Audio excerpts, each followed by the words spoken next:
welcome to our first video. This video will be concentrating on knife skills and kitchen safety.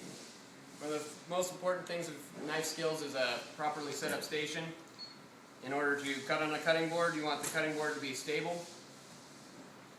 And then choosing the proper knife for the proper job. There are many different types of knives. All knives are built the same with three main pieces: the blade, the tang, which is inside the handle of the blade, and then the handle. Each knife is used for a different job or a different cutting technique. For example, a serrated knife would be used for bread or vegetables or slicing, whereas a chef's knife or a santuco knife would be used for chopping, slicing vegetables or meat. This blade has a gratin edge, which means it slides easily off of vegetables such as potatoes or onions. Another type of knife for smaller cuts would be a paring knife, and this is used for small vegetables or intricate cuts.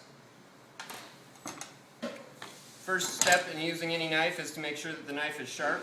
We test that by running our finger horizontally across the blade, and you can feel the edge and also the sharpness grabbing your finger. If the knife needs to be trued or the edge needs to be sharpened, we use steel for the final sharpening. And 3 to 4 swipes on each side is usually sufficient, and then checking the knife again. Each time the knife is sharpened, we want to clean any residue off of the knife and the sharpening steel. Now we are ready to cut. For a cucumber, I would use the santuco knife because the slices will slide easily off the blade. For holding a knife, anytime you grab the knife, you want it to rest firmly in your fingers, and you want to hold it above the handle where the tang meets the blade.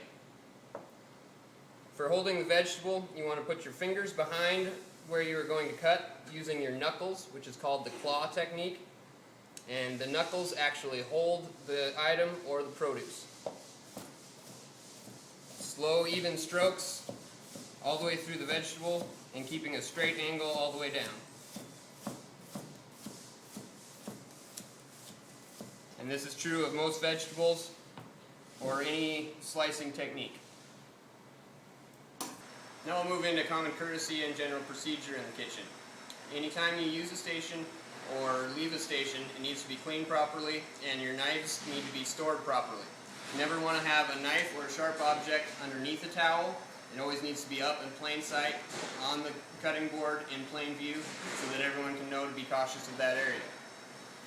You also want to make sure that to alert anyone of spills or wet spots in the kitchen to prevent slips or falls. We also need to be cautious of equipment and people using different equipment. Never use a piece of equipment that you have not been properly trained on. Anytime a knife is used, it must be immediately cleaned and washed and then replaced into the drawer. Whenever handling a knife or carrying a knife in the kitchen or walking with a knife, you want the knife to your side, and this prevents the knife from sticking out, cutting anyone, or running into anything. And it protects you and everyone around you. It is also important whenever walking with the knife or carrying a sharp or hot object to alert staff or other kitchen employees around you of either sharp or hot, which are kitchen terms used for safety. Another kitchen term that is commonly heard is behind you. This is to alert someone that you are either walking behind them or getting something from behind them. That way they do not back into you or you do not bump into them. There are also several flows of traffic in a kitchen, a lot similar to on a road or when you're driving in America. You want to stay on the right-hand side of hallways and pathways through the kitchen. And this eliminates collisions and keeps the flow of the kitchen running smoothly.